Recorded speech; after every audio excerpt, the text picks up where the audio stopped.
live? Going live. Going live, and we're live. Excellent. Good evening. I am Max Porter. By day, I am City State Entertainment's writer, editor, lore keeper, board game designer, and various other things. But this evening, I am a game master, designing 2 campaigns that I run on the weekends, and I stream every night. So, what's on the docket for this evening? I think to warm up, I can't go wrong with a rumor. Been making some pretty good rumors lately for my Blades in the Dark game, which is a wonderful RPG, if you're not familiar with it, that takes place in a haunted city where it is always dark. The sun was shattered in this setting, created by John Harper, a magnificent designer, whom I have a lot of respect for and admiration. And you play as a criminal crew going on scores and heists, attempting to make your way in the city of Duskwall, also known as Doskvol. So, this is the landing page that I have set up. The textures are from myfreetextures.com. The dials are from the Alexandrian blog, the clocks, and these images are from the Blades in the Dark rulebook. And just about everything else is from the search bar on Roll20. So,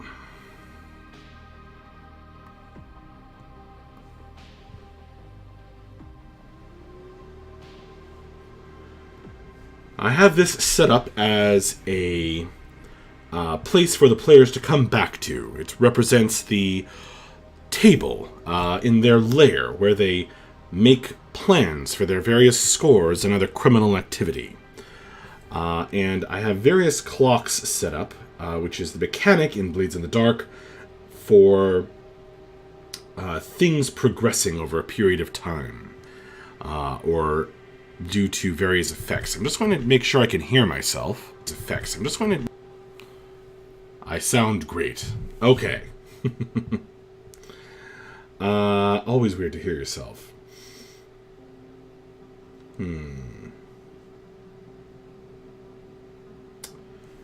So, a new rumor. I use the rumors as a way to get the players into the game, get them rolling. One of the things about Blades in the Dark is that it's very player-driven. But in order to make that happen, the players need to be motivated to do something. And rumors are the way I have come up with for them to be motivated and come up with ideas for scores, trying to do stuff. So, I think number 20 is in order. I like to have the players in any campaign, in both my campaigns, to have a lot of interesting options. The ability to choose. I'd rather they have a hard time choosing from interesting options than choose one that I've deliberately designed to be the most interesting or the most urgent. Because if they have to choose, if they squirm to choose between multiple interesting options, then that lets me focus in on whatever is most interesting to the players at the time. And that's how we get the best game, I think. So, to that end, what rumor will they be discussing next? Potentially, over their guttering candles in the flooded lair. Well, I usually start with this wonderful Twitter bot called @Duskville News. Let's see what the bot has generated this evening.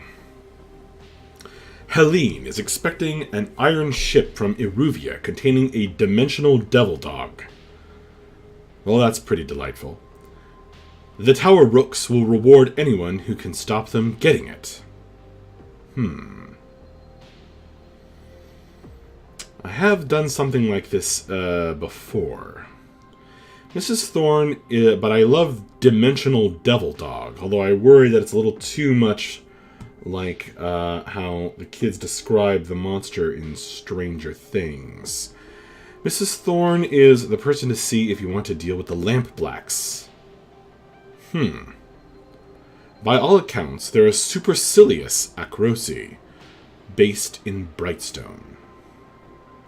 Supercilious. Did we attach a thesaurus to the bot? I wonder. The Foghounds have put a bounty on Merrill Brime, who might be hiding in Old Northport. Oh. Andrel the Pilgrim may know more. Well, that's interesting. The Foghounds have come up before. They're a smuggling crew, and they have tangled with the players in my game. And the Foghounds are very interesting because they don't come with a lot of complications. They make an interesting enemy because they are relatively straightforward. They are just a crew of smugglers. They're tough, they're nasty, they're not. They're looking for a patron, and they don't require too much in the way of getting the players in trouble. So while I do want them to be embroiled in problems in the city, I think that this is interesting. The Foghounds have put a bounty on Merrill Brime, who might be hiding in Old Northport. That's great in many ways, because I've been interested in getting the players to Old Northport, because it lies outside the electric walls of the city of Duskfall that keep out the ghosts of the Deathlands. Old Northport, number 6, indeed. So that's particularly interesting. I think I like this rumor a lot. Grimslag! Welcome, welcome, welcome. So good to see you as always. What do you want to hang out and do tonight, Grimslag?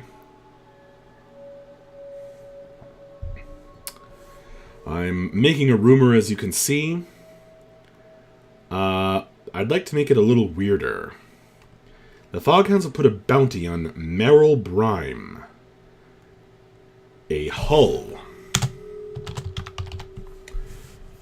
who might be hiding in Old Northport.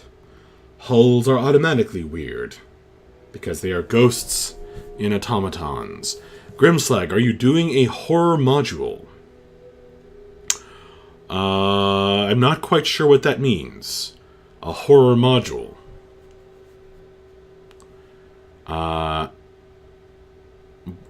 Could you rephrase the question or explain what you mean?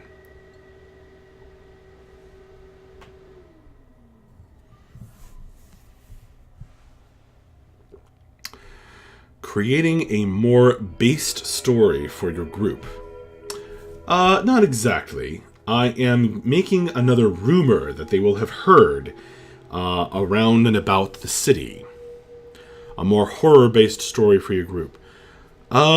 Yes, in a way. I suppose that this whole setting of Blades in the Dark is rather horror-based.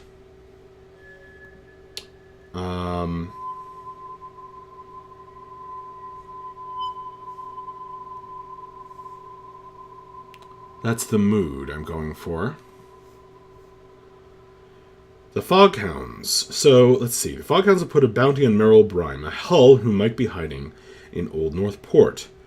Androl the Pilgrim may know more. I have to figure out why Androl the Pilgrim would know more. But I need an automatic way to get the players involved is figure out who told them this rumor. Grimslag, are you taking fear into account, such as somebody fails a roll, they run in terror? Indeed. If you take a look at the video, at the VOD from when I ran a game where the players raided a cult hideout on Saturday. There was quite a lot of there were quite a few very stressful situations where they had to try not to flee in terror, and would have done so had they not taken a bunch of stress, which is how it works in Blades in the Dark. So, the Foghounds. Who have they heard this rumor from? That's what I need to decide. Well, the best way to do that is see if we have an interesting character ready to go. Tyrell Templeton is a dishonest Severosi that looks huge and wears a collared shirt. Rife Peter, is it just me that is lagging? I don't know. Is anyone else lagging? It doesn't look like it's lagging for me.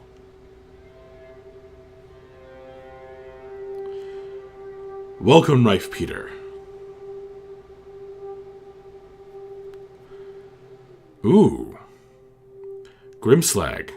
Not lagging, but how about a boy with a bad pickpocket skill attempts to lift something from one of the players, they catch him, and he gives them the rumor. That's great. I will use that idea, Grimslag. I love it. I'm so sorry, Rife Peter. I hope it fixes itself. You can always lower the quality. Let's see. Tyrell Templeton. A terrible hand at pickpocketing. Offers you a tidbit of information when you catch him red-handed. I love it.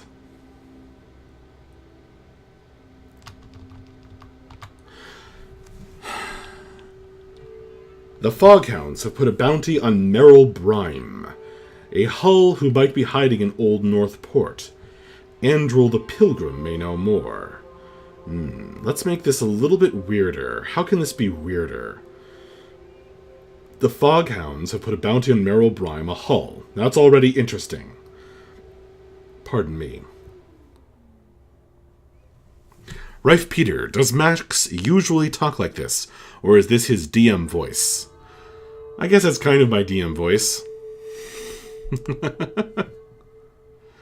Grimslag, Cable Guy came over. As of today, everything is upgraded to 5G. The Man with No Screen Name. Weird rumors? I know. I thought that Fleetwood Mac album was pretty listening, if a little generic. I feel like I should know that reference.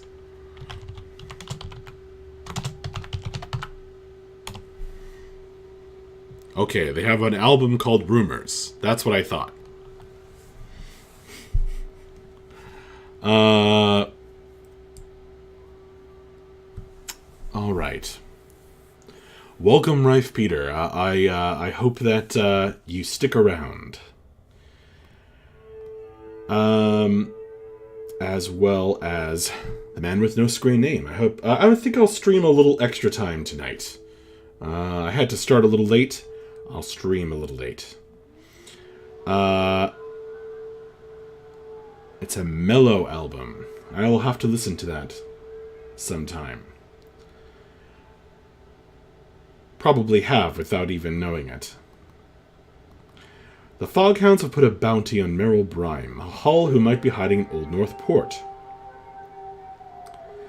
Andrel the Pilgrim may know more, comma, but... The comma but is our way into making this weirder. Let's see. A list of people. Man, that's great. On their person is an average longsword, alkaid oil, and a list of people. That's pretty great. Okay, so what makes contacting Andrel the Pilgrim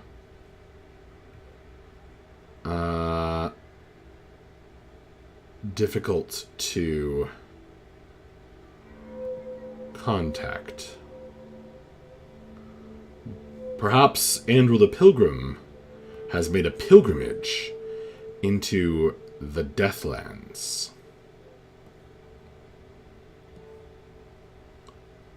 Oh man, this is such a cool idea for a cult. The cult of our blood spilled in glory practices its faith by eradication of rituals that can harm the god. Well, that's just fantastic. I think we have to use that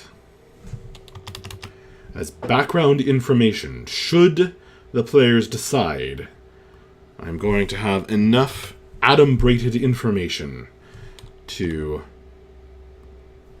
flesh out Andrel the Pilgrim. If you've been in an elevator, you've heard the Rumor album music at least, Gribslag says. Some people on the list are crossed off. Oh, yes, that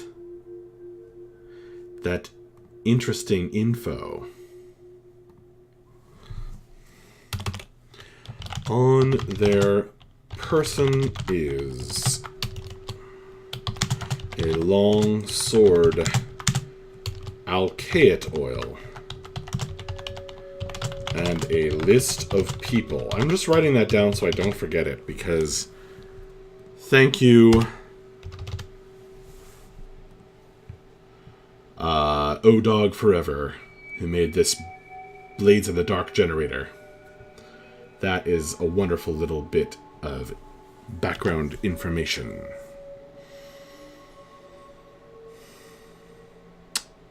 The man with no screen name says, sounds like the first rule of the AI Borland fan club. Let no harm come to AI. Indeed.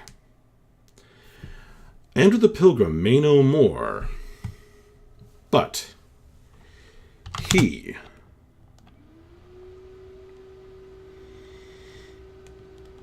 has recently gone to visit a desecrated shrine in the Deathlands.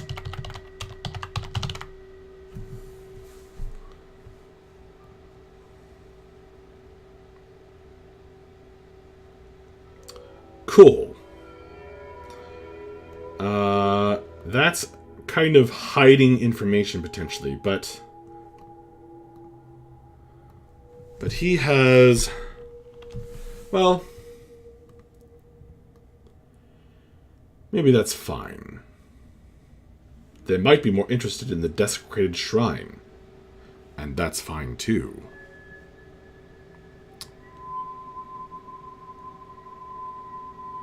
Oh, let no harm come to Al. Not a home improvement fan. Well, sorry. The Man with No Screen Names references are not catching me. I'm not catching them tonight. Alright, let's see how we're doing. Number 20. Tyrell Templeton, a terrible hand at pickpocketing, offers you a tidbit of information when you catch him red-handed. The Foghounds have put a bounty on Merrill Brime, a Hull who might be hiding in Old North Port. Andrel the Pilgrim may know more, but he has recently gone to visit a desecrated shrine in the Deathlands. Cool.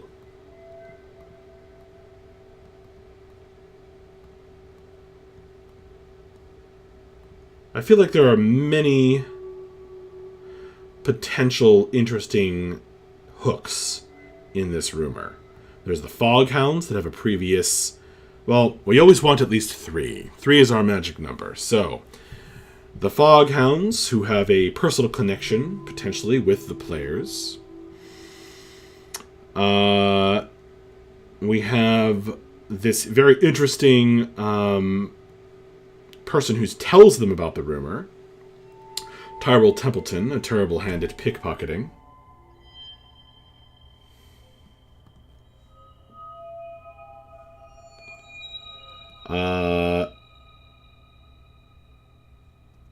And then we have this desecrated shrine in the Deathlands. I feel like any of those 3 might be things worth pursuing. The Man with No Screen Name. The night is yet still young, and my well of 90s TGIF sitcom references is deep. Why does that not surprise me?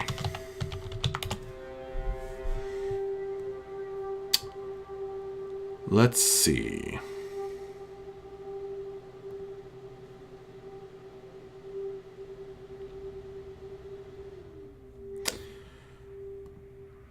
You know,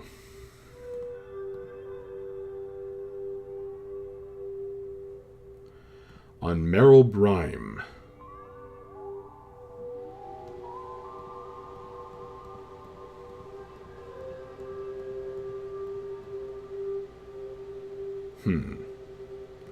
instead of desecrated, cursed.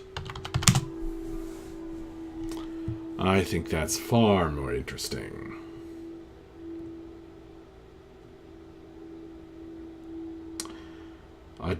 A cursed shrine. A cursed shrine. All right. There is our rumor for the evening. Now then. I think that's a pretty good one, too.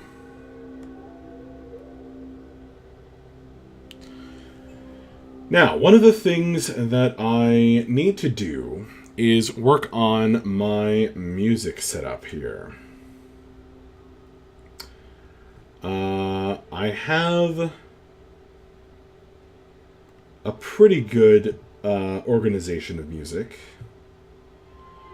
but I feel strongly that some of it is pretty limited. I had many, many more, but Roll20 recently excised all songs that were coming from SoundCloud. They stopped supporting SoundCloud.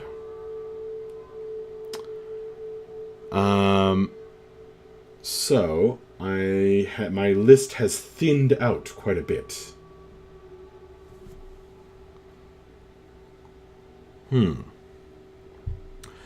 Grimslag, isn't it a rumor that something is cursed or haunted? It's not actually fact. Oh, but this is the blades in the dark, friend. Curses can be very real. And I think a cursed shrine is interesting.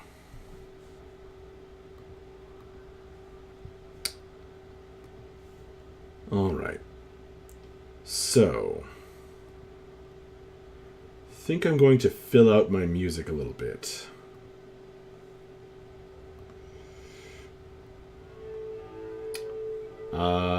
Let's see. What's thin? Oh, well, my engagement roll section is now empty. That sucks. My cot section is pretty basic. No, that's pretty good.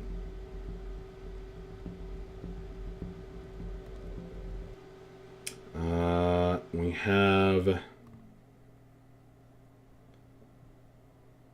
these things.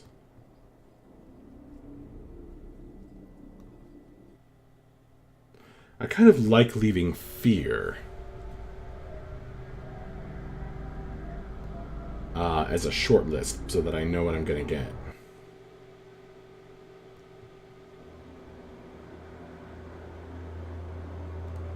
Cool. What else we got?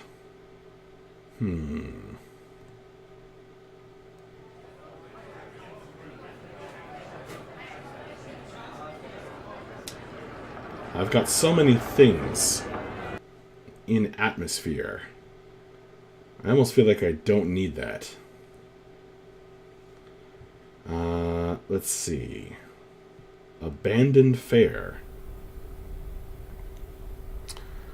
Grimslag. The townsfolk stay away because they swear it is cursed. Difficult to find someone to guide them.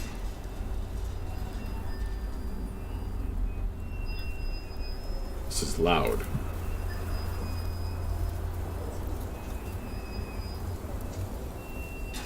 I need to lower the volume. Sword is cursed. As the son of a tradesman on solid ground, if I don't say the heavy 7, it ain't a swear or a curse. The heavy 7. I like that. Let's see.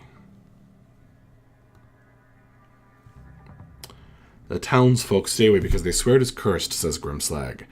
Difficult to find someone to guide them. The boy Pickpocket is the only one willing to guide them to the shrine. He is actually a shape changer and has been baiting them from the beginning.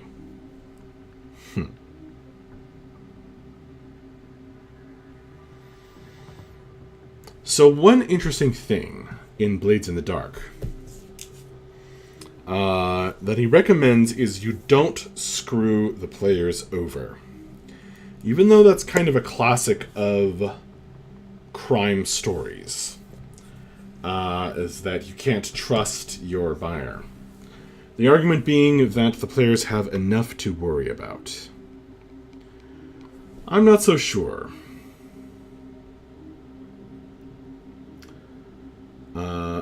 One thing I'm going to be doing at the start of next session is rolling for these clocks. The Foghounds, and I think the Rune Curse is going to activate. So the question is, what is that going to do? Actually, I should figure that out.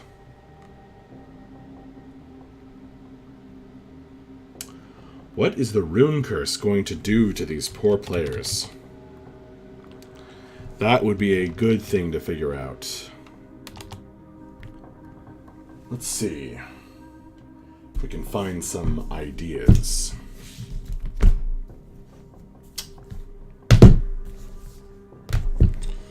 I feel that I want a different book, but don't have one to hand.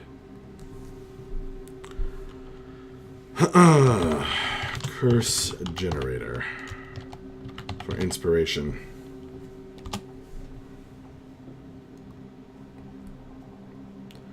What is this Rune Curse going to do? Now, what is the Rune Curse, you may well ask?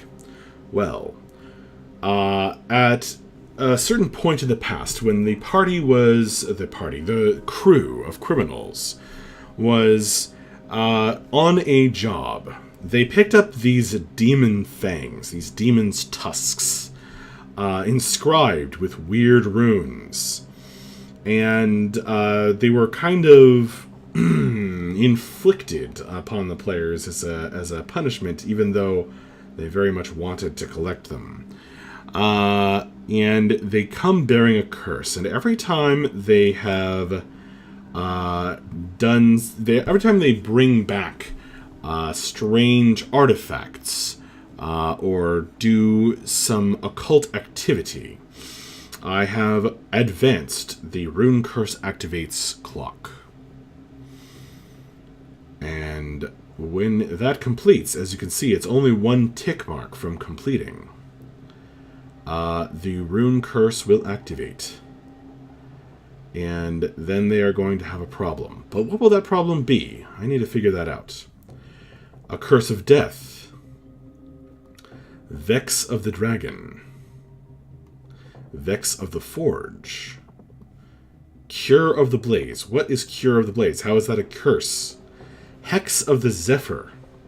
Aren't the Zephyrs usually a pleasant small breeze? The Thunder Hex. That could be fun. The Stone Skin Cure. The Blaze Vex. The Fury Curse. One of the players now seems to have that. The Shaking Jinx. Boy, oh boy, they are going to have a lot of problems. You know what I need to do? I need to give them some scores, opportunities.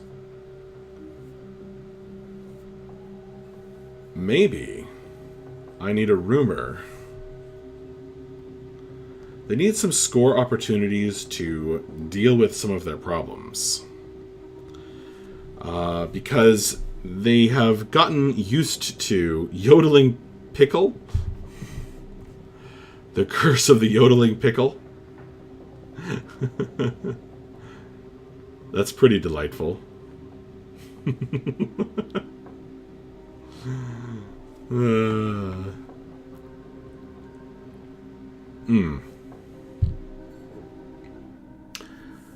Oh, that's the ad over here, I see. I did turn off my ad block for this site because I love fantasy name generators so much.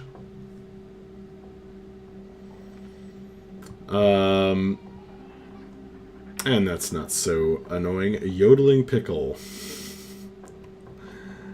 Demon Tusks Curse. Each party member rolls to save or painfully grows tusks and has a high chance to berserk during a combat situation. Can even give them special abilities. Just spitballing ideas at you, Max. If you pick one out of 7, I'm helping. I think your rate of success is a lot better than that, Grimslag. Always appreciate you stopping by, promoting the stream, all of it. Grimslag, you've given me an idea. How about growing teeth or bones in random places? Curse of Bones.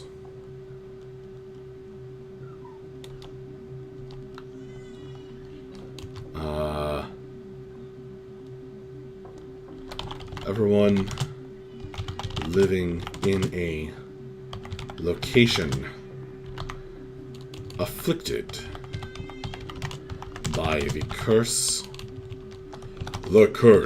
of bones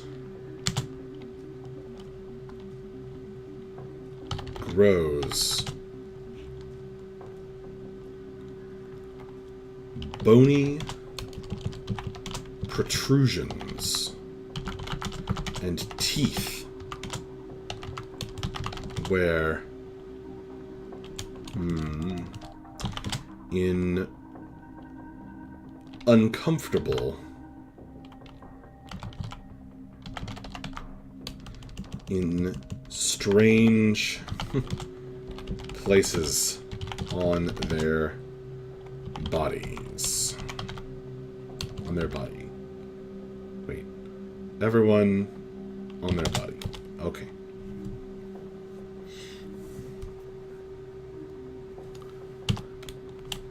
I'm gonna need to know this on Saturday night.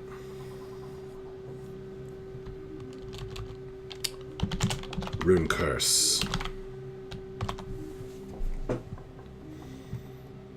Curse of Bones.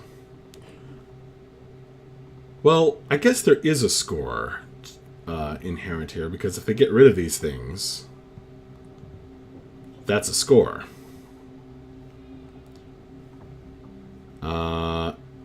Dealing with all these problems is a score.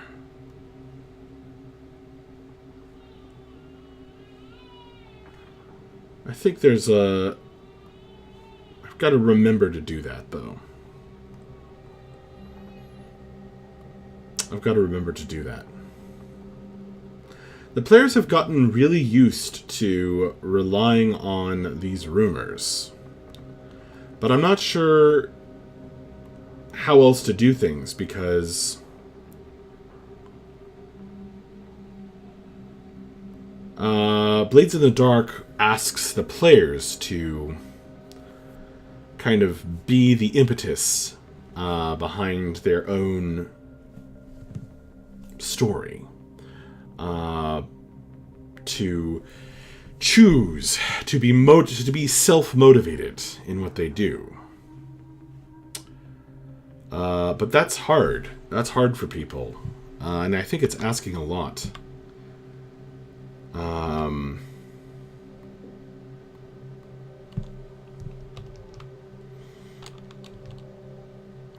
I think...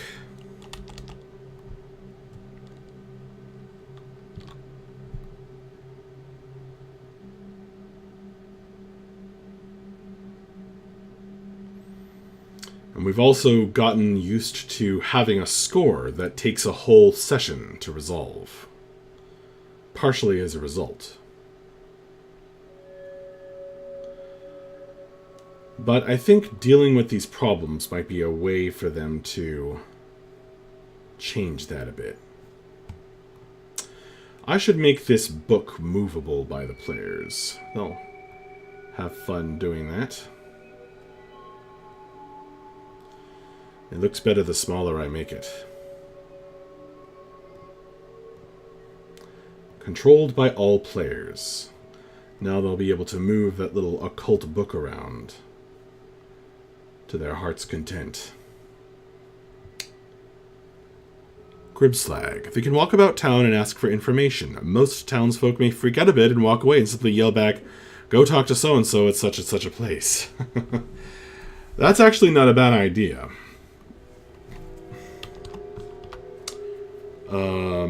Dealing with it. People will be uncomfortable at the unsightly growths.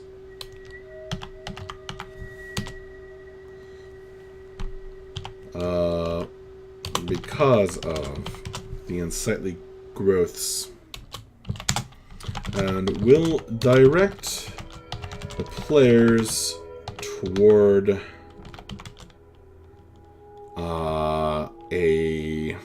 an occult healer. Grimslag, if they find something like a scroll, can you multiply it and send it to each player's inventory so they can read through it whenever they wish? Yes, on roll 20, you can set up handouts that are accessible by all players. For example, I have these copied Eldritch runes and a map of Duskval for all the players to access.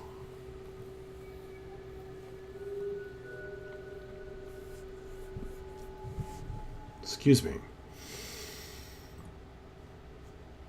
It's been a long day. Cool stuff.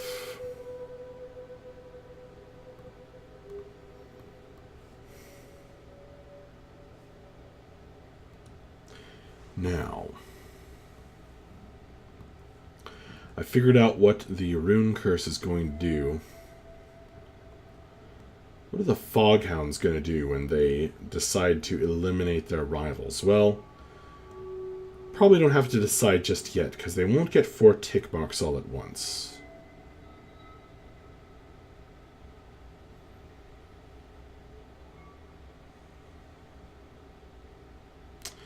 Grimslag suggests, to be interesting, if you write a few entries in a journal they found on a dead adventurer in detail, and your party members could read that, which may contain a number of clues that will become important during different phases of your campaign. When players are waiting for their turn to come around, it gives us something to breeze through. Yeah, I've done that, Grimslag. I find that when handouts aren't directly relevant to something the players are actively interested in at the moment, they tend to be a bit of a chore for them to read through. I know I myself, and I love story, and I always appreciate when dungeon masters put in extra work. But even it can get a bit tiresome when there's pages of lore that don't really have any bearing on anything. Grimslag says, I would devour that stuff. Well, here's the thing. Let me switch to my other game. Because there was something I wanted to create in that game that might benefit from these ideas.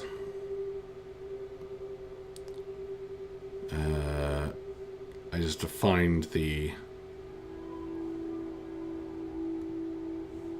right file to open.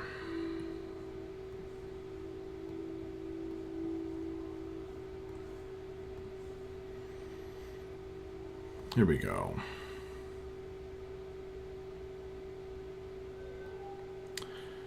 So the Wildlands campaign. There was something I wanted to create for this game. I have the... yes. So, in the Wildlands... And I should open up that campaign page as well to put myself in the mood. One of the things I'm doing is I have the treasure items as quests, as adventure hooks thing going on. Here we go. Objects as adventure hooks. Not items, objects. Why has it not added this to my... What must I do to add this to my table of contents? I'll make it bigger. That worked. Okay. So these are all weird objects that whenever the players look for something in a clever way, when they look under a bed, say, when they open a door that I wasn't expecting, when they check something, when they try to examine a dead body that was just scene dressing. I have them roll on this table. And as you can see, these are not just magic items. They are objects as adventure hooks. So a coin from an ancient empire. No, the empire that came before that. A single gold dragon scale that has a small hole pierced through it. Now, the idea is with the coin, for example, that you might want to look into that empire. The coin might lead you somewhere. The dragon scale. Where did this come from? It has a small hole pierced through it. Why? You might inquire around, and somebody might know something, and that would lead to a quest. A small lead-lined chest, difficult to open. Inside is a crumpled paper with directions. So this is probably a bit more interesting. And this would be an excellent handout. As you suggest, Grimslag, where if it was like a journal or something, that would lead the players to a location. And just going to open the Wildlands campaign real quick.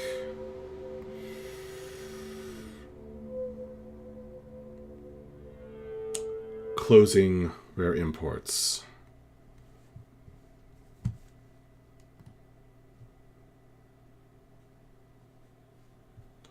Here they are.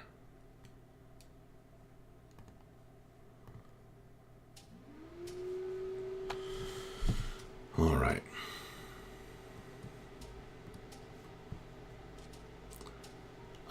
No, not this notes document. My other notes document. Where did it go?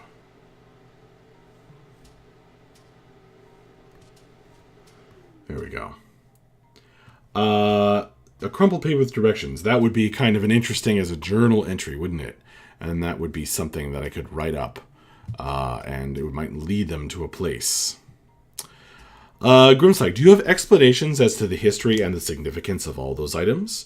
Grimslag, or are they all open-ended, so that you may be able to on the spot adjust their significance to your campaign? They are more open-ended, but hopefully so interesting that they hook right into something, and it just feels like they were planned out in every last detail, every single time.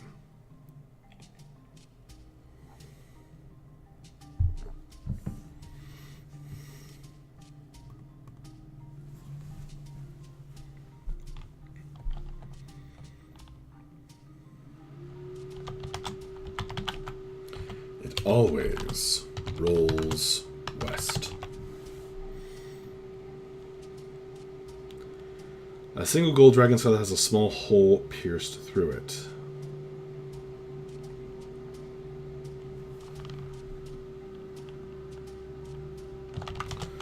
The chain that held it must have been magic.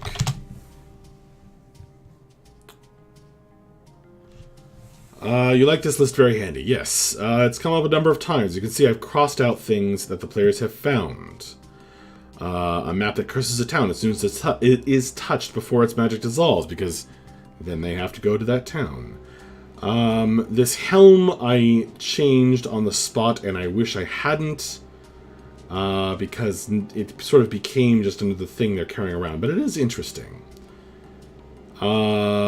This map they just found, a map of trade routes. Touching the last points tells you how to get there. But they, of course, having found the other map that cursed a town, they have been very careful not to touch this map. But I think I can hook them into it, and we'll see if the players want to pursue it by having some of the bandits. So here's an example, Grimslag. A map about trade routes, showing the best points of attack. Touching the best points tells you how to get there. This, I know, just because it makes sense to me, was created by bandits. A bunch of, a gang of bandits created this map showing trade routes and the best points of attack on those trade routes. So there's a bit of history there, and I'm sure they would want it back.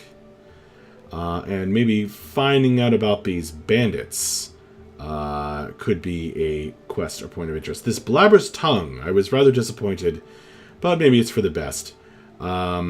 It was members of a coven, 3 hags. Each had a blabber's tongue that they could talk to each other with, but the players kind of decided that the blabber's tongue was too strange and disturbing, and they traded it to a traveling peddler. Now, what I need to create is something... Aha, here we go. Random road encounters that are beneficial, not combat. As you can see, I have 1 and 2. So the reason, used when they roll 100.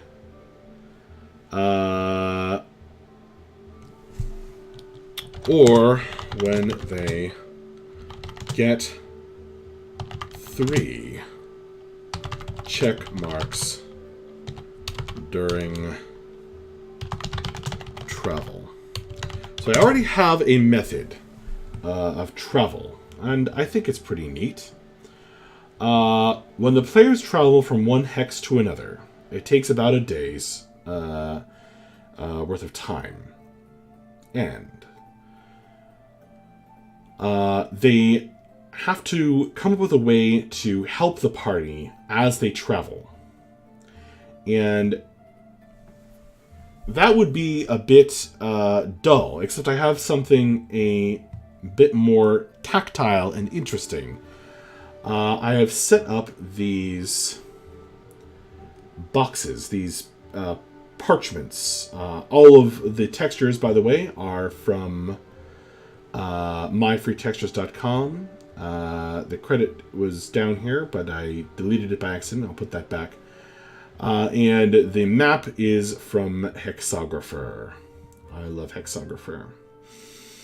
Now, my method is when they are traveling, I pop up... where is it? Skill challenge. Token, token, token, token, token, token. I set up these across the map.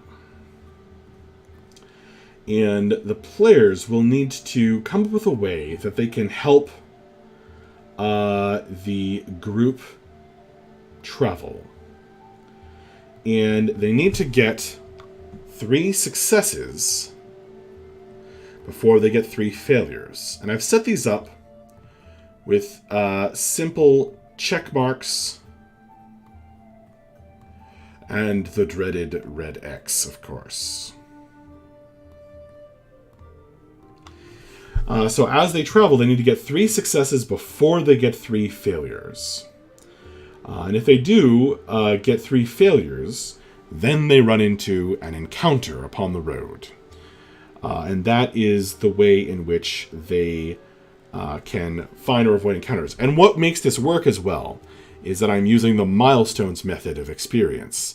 So, or leveling up. So instead of them kind of purposely failing things to kind of farm monsters and level up, this works really well with the milestones method. I liked milestones. It's meshing really well with this other idea, which I got from Matt Colville, by the way, if you're familiar with his work.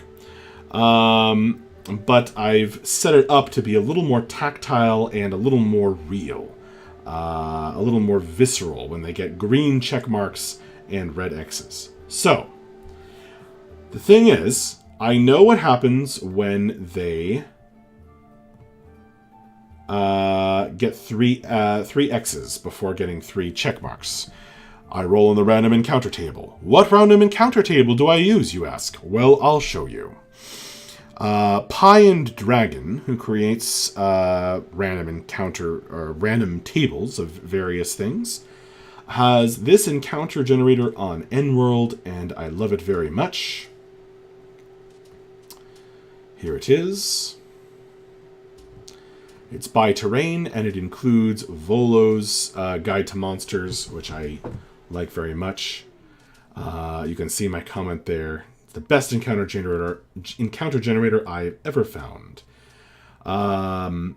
So I simply choose the terrain. Again, this meshes really well with my Hexcrawler map. So I've picked things that worked well together.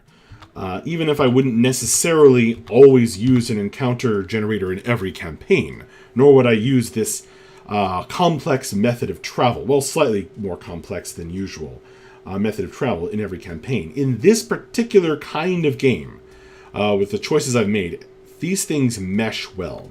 So I choose the terrain that they are traveling into. So for right now, they are actually in this hex. And that is desert. Even though it is winter, it is still pretty bare. I choose low level because we are still... Not because of the player's level, by the way. Grimslag, I'm glad you're crediting all these other GM creative contributors and are putting out these generators and lists. Well, yeah, man. I mean, people have come up with lots of cool ideas, and, you know, they deserve credit for that, and, you know, I want to use it. So I definitely always give credit, and also I'm glad that you think they're interesting. So here we go. Desert, level range low. The low level range has more to do with their position on the map than the level range of the party. For example, over here I have a dragon's lair. That's where the campaign started. They were almost eaten by a dragon. But for an area like this, or an area like this, near to the center of the map, I am using the lower level range. So, for dust methods. Now, that by itself is what you'd get out of most random encounter generators. But Pie and Dragons, random encounter generator, gives me some other stuff for inspiration. 4 dust methods is really not much to go on. It's like, alright, I guess I'll look up dust methods and then try to come up with something cool. But here we go. In the area fleeing a natural disaster / event or other danger. Currently, they are eating. Well, that's weird and interesting. First of all, because they're fleeing. So that's already like, you know, that gives me options. Well, if the encounter's too hard, they could be hurt. Or maybe they aren't there to fight, and this is going to turn into an RP encounter, which would be delightful as well. And then a natural disaster, event, or other danger. Well, that gives me so much inspiration, because then I can say, that could turn into a whole story event. There could be a dust storm here in the desert. That the dust methods are fleeing, that they fear. Somehow it is not controllable by their power. Somehow it is perhaps malevolent, like a Veilstorm from Camelot Unchained. Or something like that. Who knows? Currently they are eating. That means they're not actively fleeing. And there's a reason, not only does it give an opportunity for an RP encounter, but it also gives a reason for the party to encounter them. And it gives just a bit of flavor, makes them feel more real. Possible location, a cliff, the area's cursed ground. That's a little less useful when I'm playing online, because I tend to go off of the maps that I have saved from various wonderful artists. Optional, they are protected by a nearby druid. And that gives me a whole other thing to throw in here. It's not just 4 dust methods. It's there's also a druid who is going to make problems if the party, if I feel that is necessary. That's why this is the best random encounter generator I have ever found. Thank you, Pie and Dragon. So that was all to say that I know exactly what happens if the party fails their travel rolls. There's a consequence, that isn't too terrible. You have a random encounter, you meet a monster, you didn't travel fast or quietly enough, etc. Grimslike, lots of flavor in that one little random encounter example. I know. It's so wonderful. And I could just keep doing it, too. And we could have a whole bunch of ideas. One spawn of Kyus, which is from Volo's Guide to Monsters. The area is searching for food. Currently they are stalked or being stalked by something. Oh, I love that. And then, all these other ideas that are just really short. Not going to trap you into anything. It's not too much, but it's just enough to be really inspirational. I love it. I love it. So I know what happens when the players fail their travel rolls. The question is, what happens when they succeed? Now, I had been having it that they just, make it to the next hex.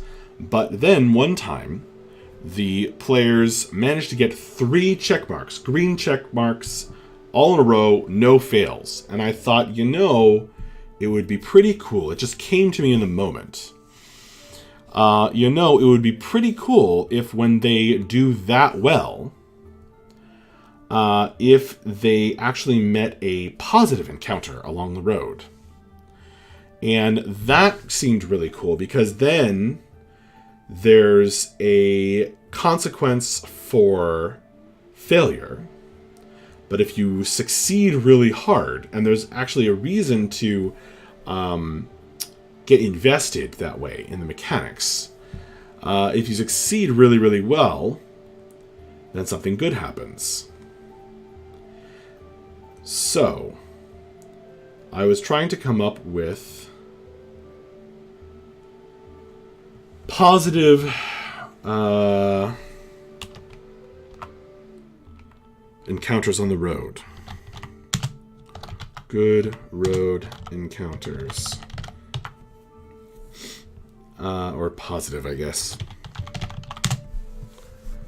Now I did find something that I need to figure this out. This will be a really interesting list to make. I probably won't even finish this all tonight. There we go. It's in my table of contents there. So, positive road encounters. A traveling salesman is the first thing that came to mind. And that's when they met the peddler along the road. He was an interesting little character, and I popped this up to create his magic shop. The donjon generators. I like them. They tend to have a little, both either too much or too little. But when I need to know what a random peddler is carrying, that was a way to do that. My other favorite random encounter, random thing generator is on Kassoon. Kassoon.com. I use the Kassoon town generator. This is absolutely great. They have lots of great generators on Kassoon.com. And lots of other great stuff. But I wonder. I like generators that don't have too many adjustable settings. Like Pie and Dragons is perfect because it's just the terrain and the level range. And it's not a specific level either. That's perfect because then I can adjust it as needed. As I feel is correct. Or as I'm inspired. But I mean, you never roll a random generator and then use it exactly the way it is because you rolled it. That is silly. The whole point of having a live game master is that they can fine-tune design of things on on the fly. There's so much great stuff on Kassoon, but I wonder if they have... Ah, yes, the magic item generator is fantastic. Oh, right. They don't have just like a treasure generator or a random stuff generator. I mean, these magic items are insanely powerful, but interesting. Check out the treasure generator. Right, so here's an example of what I'm talking about. A lot of generators there's so many settings that it just becomes more of a chore than you really want. The point of a generator, to me, is that you can roll it on the fly, not always during prep. Because this, I'm like, all right, to me this is too many steps. I want just a generator that's just going to do this.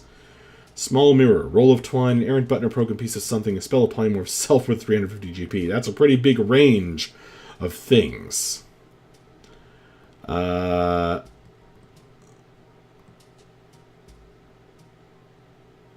look at all these different things I can choose.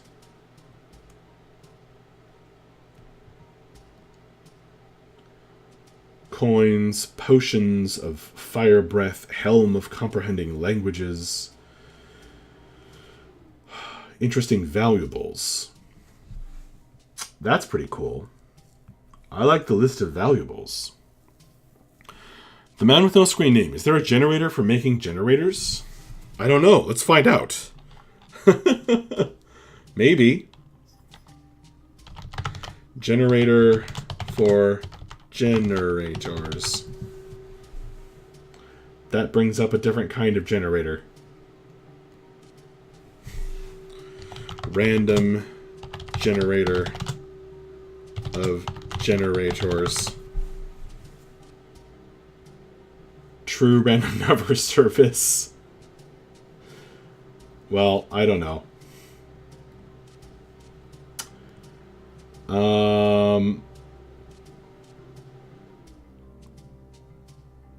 Grimslag, I guess if your group gets stuck at some point, something random in the party had picked up but doesn't hold any real significance, you may have it begin displaying a one-time communicative ability that gives your group a solid hint, such as that helmet speaking to them in its owner's previous haunted voice before dissolving.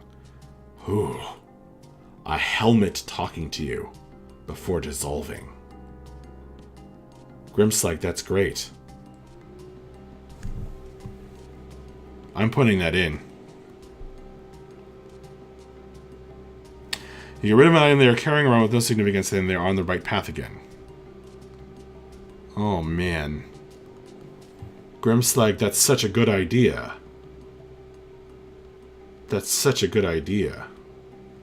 It should dissolve. It should dissolve. That's pretty... That's a great idea.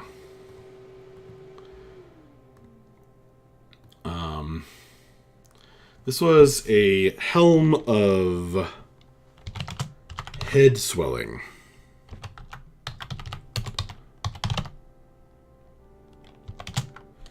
Now, what's going to trigger the helmet talking?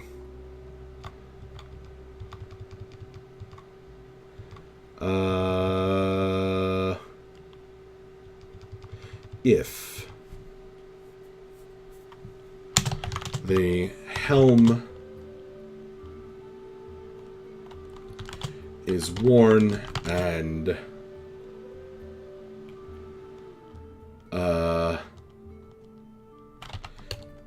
its wearer witnesses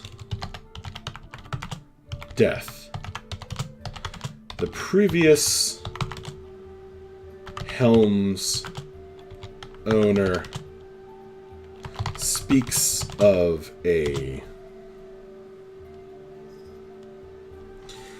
secret location in a haunted voice before the helm dissolves. That is great. Win-win, yay. Proximity activation. Yeah, but proximity to what?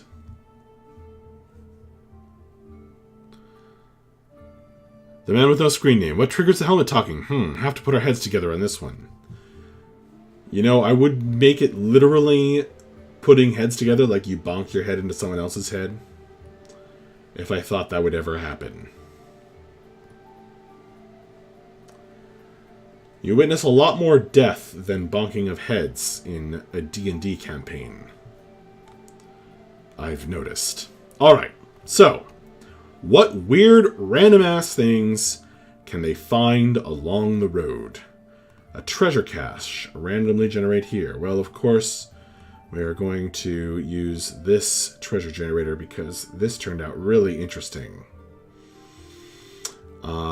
Use the horde setting. I gotta make a note of that. Use the horde setting. See, that's why I don't like it when generators have a lot of settings, because then I gotta remember which setting to use. And I like using... I love using your generators. Kassoon.com. They are wonderful, wonderful, magical things. So whimsical and delightful. But please... either make these all like one different button. Don't give me a drop down. Too many clicks. Alright. Use the horde setting. Okay. A treasure cache. So they could find a treasure cache along the road. Grimslag. It chews its way out of whoever's backpack it's in before hovering and speaking. Grimslag, where were you the other night when I was trying to come up with how this scepter is going to trigger that is in our barbarian's pack? He is going to be so freaked out if that scepter activates and flies out on its bone wings and begins to speak with the skull at the end of it. Screw all of that. All of this is nonsense. I'm not going to delete it because I hate deleting stuff. But I am going to... where's my strike through? Why can't I find it? There it is.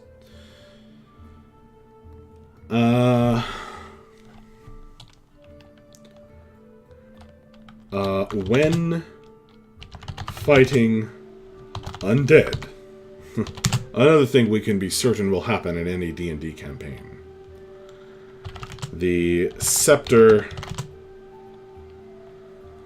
flies out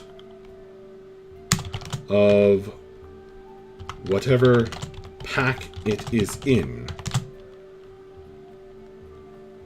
hovers on its bone wings, and the skull declaims its origin.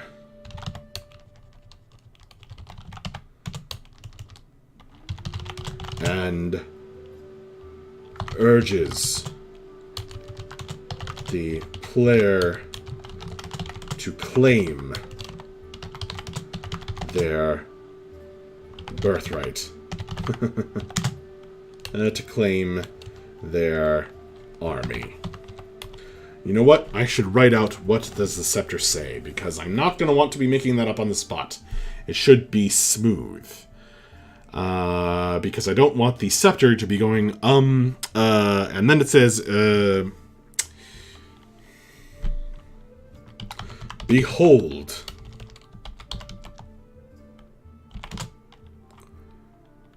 I am... behold, I am the key. Grasp. Let's make this all caps. Grasp. Thy. I just decided it should use thee and thou. Grasp thy power. and claim thy ruler's right.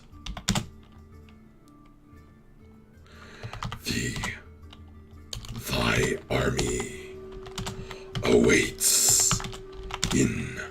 Ooh, where does the army await? So another thing I've left open-ended is this map.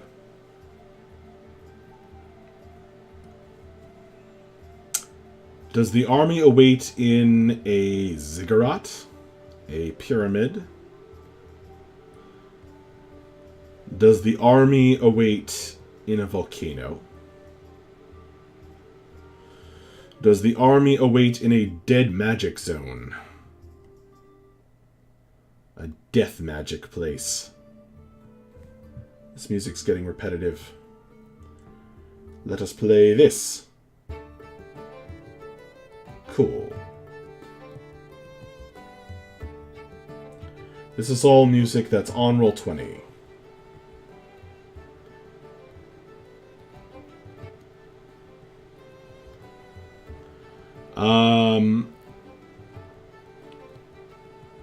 I love this idea, Grimslag, with the scepter. Does the undead army await in a fungal forest, a forest of giant mushrooms? Does it await in a shipwreck, a watery temple, a demonic lair below this lake? I don't like that very much. A barrow, a monster lair, a dungeon. What do you folks think? Where should we put the undead army that the players can go and claim? Is it beneath the obelisk in the island? Where should we send them?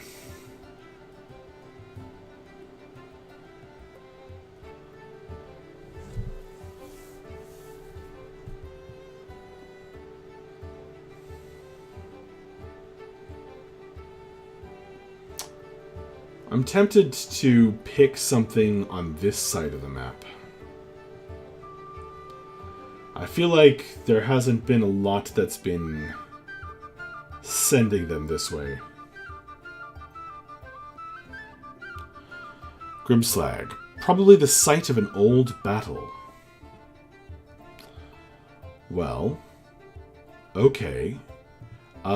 These crossed weapons are... or is it the crossed...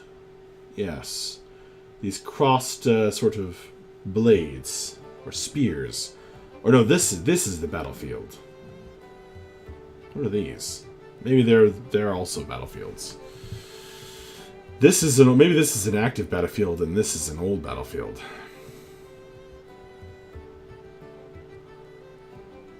We could send them here.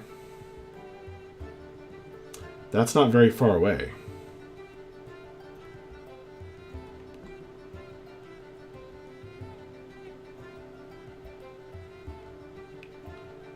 The site of an old battle. Well, there hasn't been very much... Oh, there's a ziggurat down here. There hasn't been very much that's actually sending them this way. Like, middle south.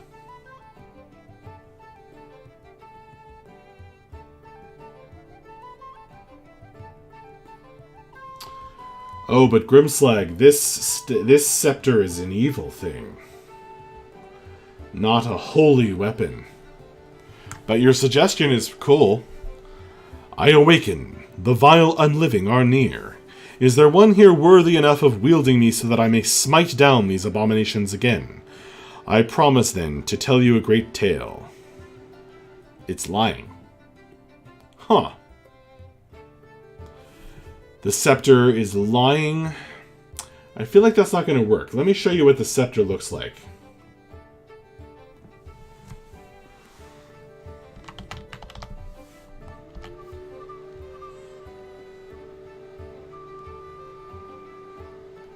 Look at that. I don't think that the players will be fooled.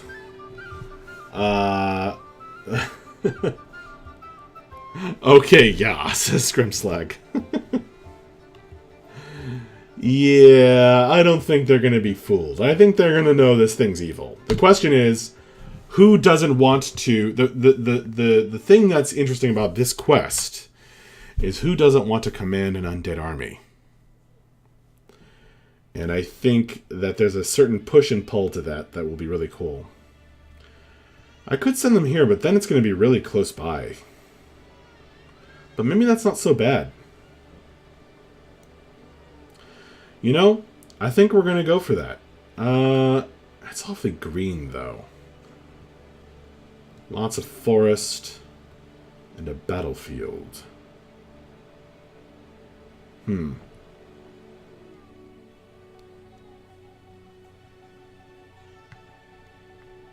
not sure I have a battlefield map. I'm going to have to find one.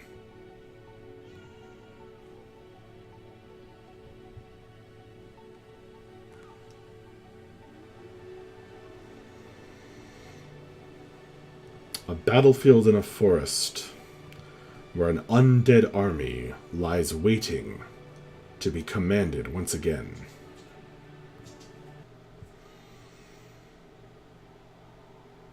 Maybe. I'm not feeling that location. Let's send them off over here. This is more appropriate, I think. There's a battlefield there, maybe.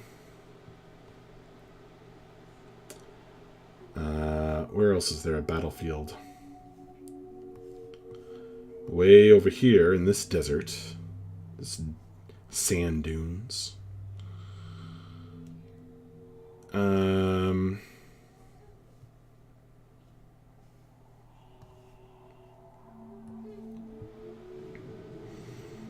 Site of an old battle. Well, that could also be one of these death magic zones. Like, ooh, this one's pretty interesting.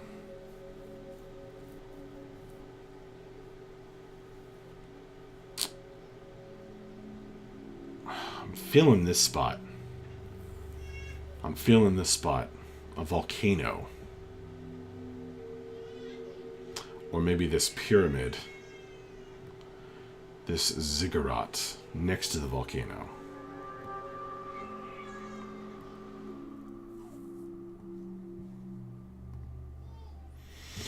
Behold, I am the key.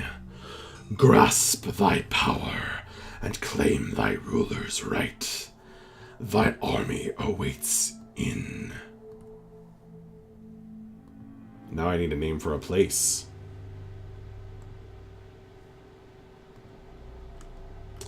Come, fantasy name generators.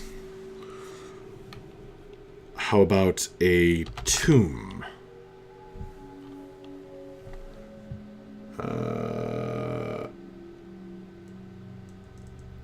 This is going to be something from Warhammer.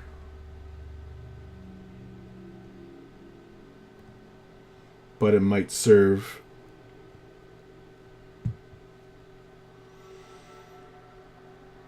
the pyramid works, but could have been a peasant/slave uprising that slaughtered the army, sort of thing. Yeah, that's true. That could be what happened over here. In this distant land. The ancient, the enlightened, the sophisticated, the treasure. That's not what I'm looking for. Pyramid. No? Graveyard? There's a graveyard name generator. Necropolis.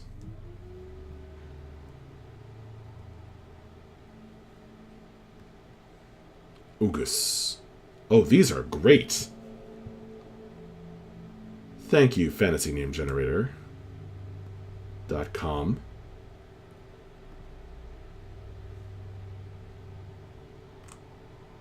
love you.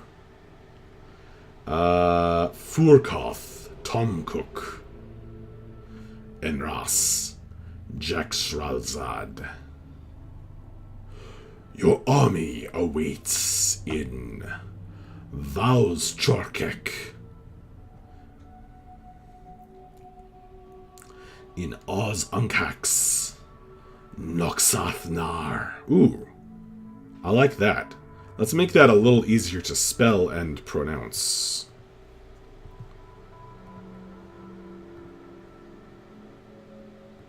So, Noxath.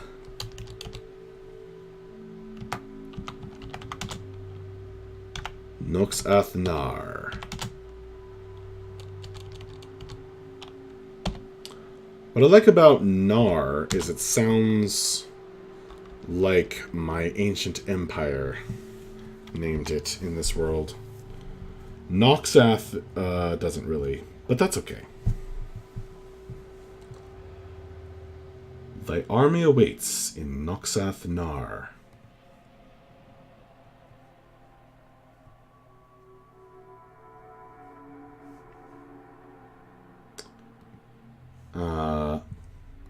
It's going to need more specific directions. Now, if this thing's pretty old, it's going to have to use landmarks that will last. So probably not... Or it could be landmarks that the players can find out about. I'm going to do 2509.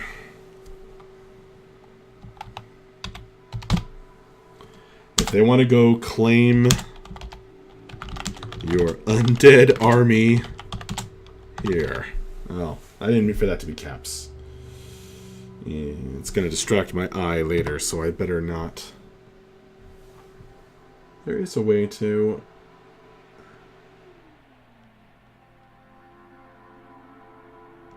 whatever.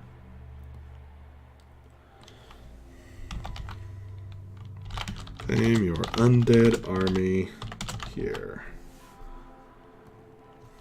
You can see these various locations. I write in Pyramid, Tomb of the Slaughtered Slaves of the Pharaoh Lich. Lady, we defined her earlier. Lady Zavia. The Risen. Tomb of the Slaughtered Slaves of the Pharaoh Lich. Lady Zavia the Risen.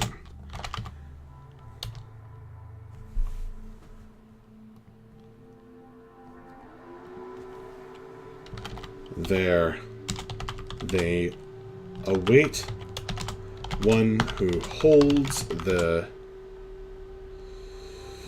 scepter to awaken them and run rampant over the land. I'm starting to formulate a story in my head.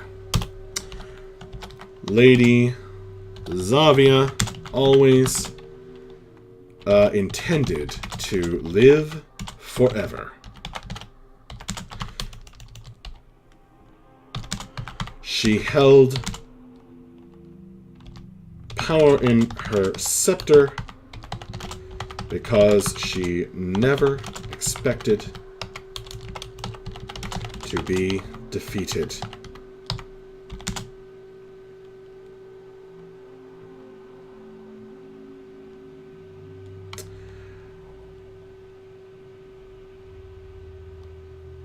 Follows his army wanting to reclaim them. The reunion should be fun for everyone except in your party. Indeed. She held power in her scepter because she never expected to be defeated. She planned to wait out. I wonder if the mummy in this dungeon is Lady Zavia's servant. Or perhaps...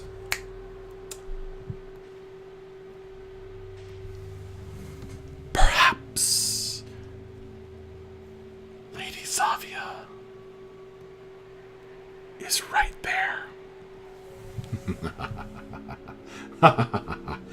I love objects as adventure hooks. Man, I've gotten totally distracted from making a list of positive encounters because being evil is sometimes more fun.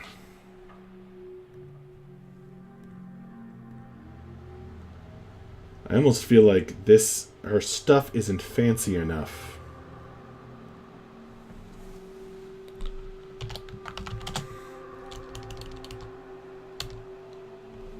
That could be somebody. This could be Lady Zavia's robe.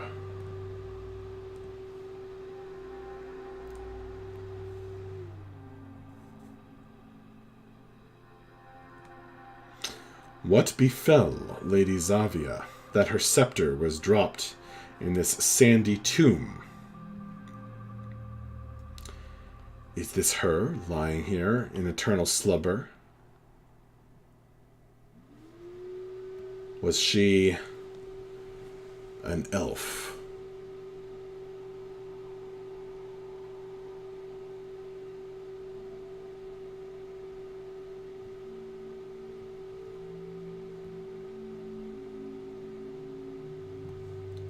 I think that's too cool to not do.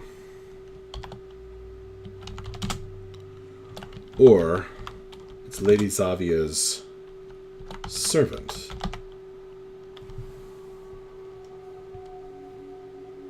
And that's... I'm making note to myself here. Lady Zavia's robe.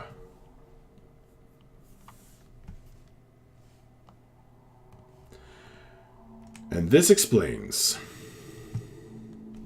She planned to wait out the Empire of... Now, not Ebb, because Ebb is too old.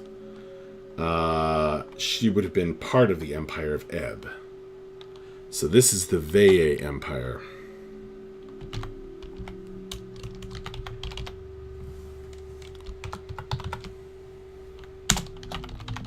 Which is old, but not too old.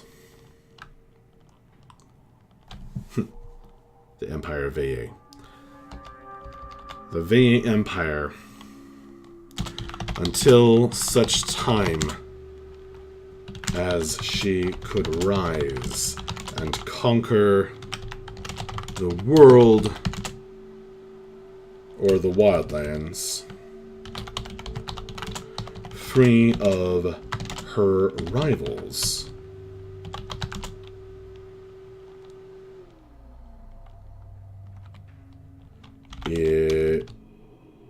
Who founded the Empire. Get some cool backstory here. At least I'm enjoying it. The players... So this is important to me because one thing that had been bothering me is I have all these undead in here. And I really wanted the Empire of Ebb to have an extraplanar theme. So hence why there's these ancient traps where the bearded devils attacked the party. The hellhounds attacked them. There's a hellhound. And all that such things. All those such things were really apropos for... really gave the feeling that I was going for with the Empire of Ebb.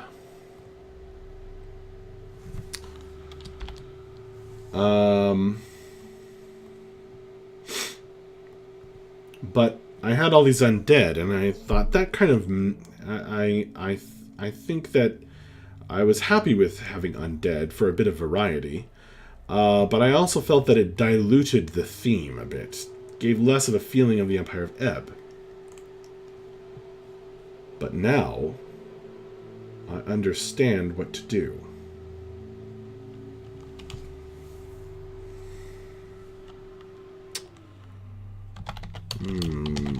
Because Lady Zavia came in here and was clearing out the dungeon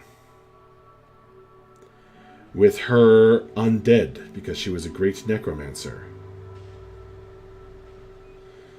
And the undead, now leaderless, have simply remained after she came through.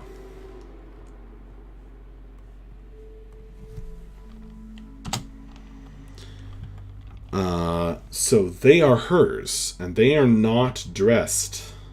They are not on theme for the Empire of Ebb. And that's fine, because they are on theme for Lady Zavia. Grimslag, don't you hate when you are reborn as an all-powerful lich, but all your traitorous, hated, conspiring enemies have died of old age long ago? Random rage time?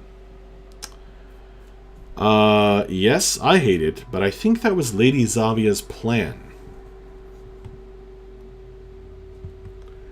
Is just wait out the noble Veya Empire. Perfect.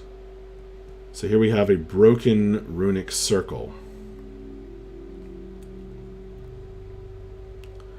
I did have this sarcophagus, but now I feel like I should remove it.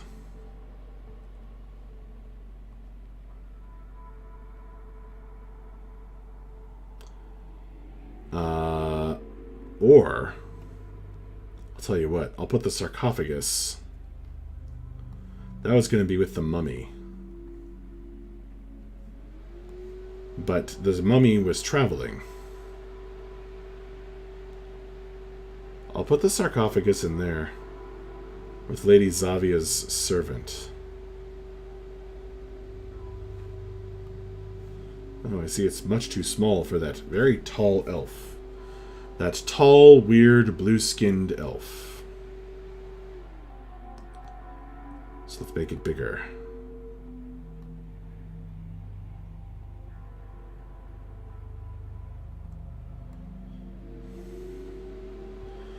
She lies sleeping.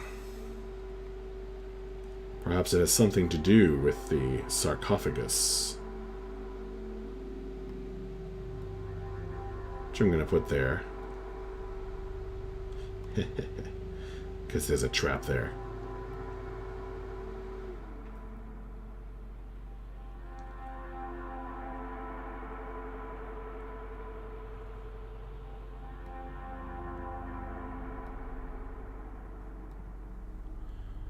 Dragons have been known to sleep, says Grimslag, for 50 years, when they know a prophesied legendary knight is walking the lands.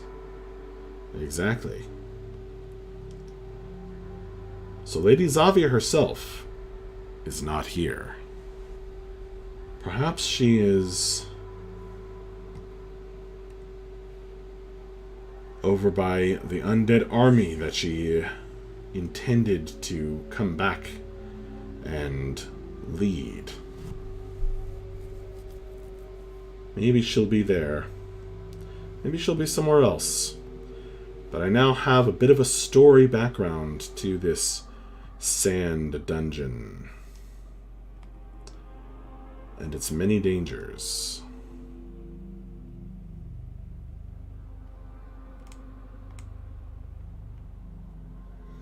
Cool.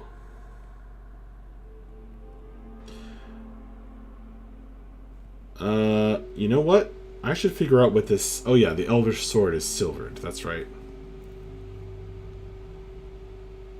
Wait a minute. What the heck happened?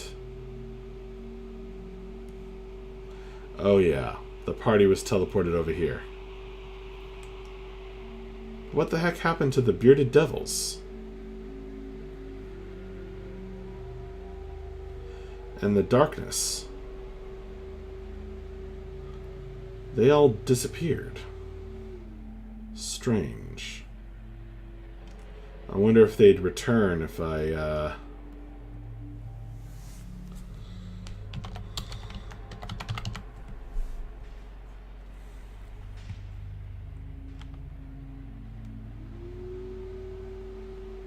searching slowly because I have many things in Roll20.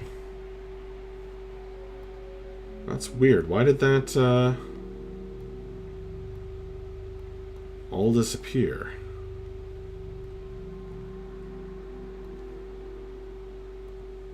I remember there was one here.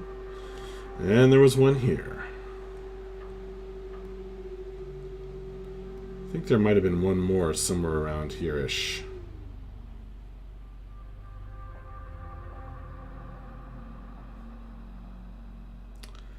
Can't quite recall.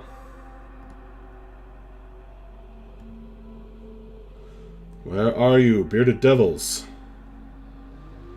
I need you.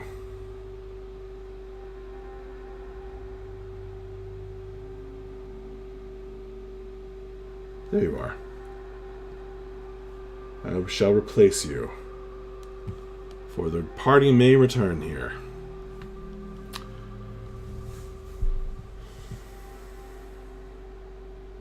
One day I will use you, Baylor. One day. Alright. Well, that was some cool stuff. We have a bit of background info for this place. Something happened here. The undead broke in and rampaged through.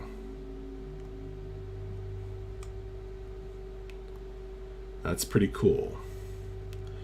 This runic circle is broken. Damaged by the mummy.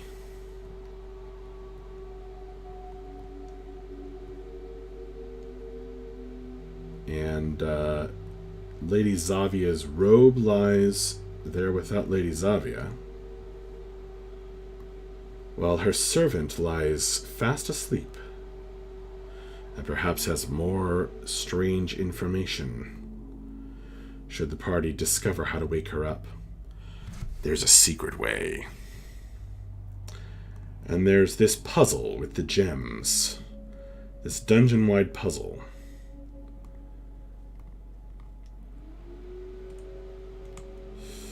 Should be interesting.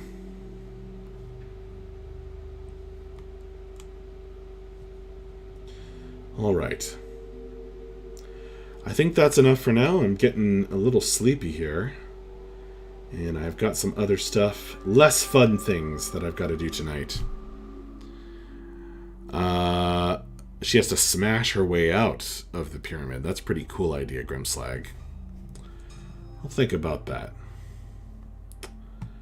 And on that note, I'm going to smash my way out of here.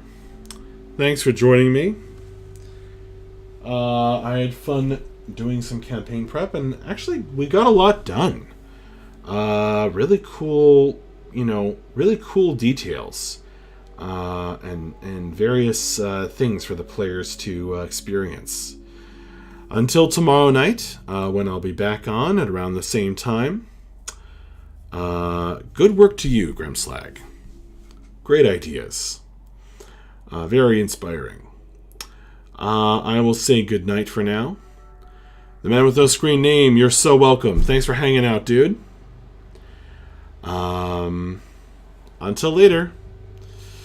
Good night, and thanks a lot. Bye, guys.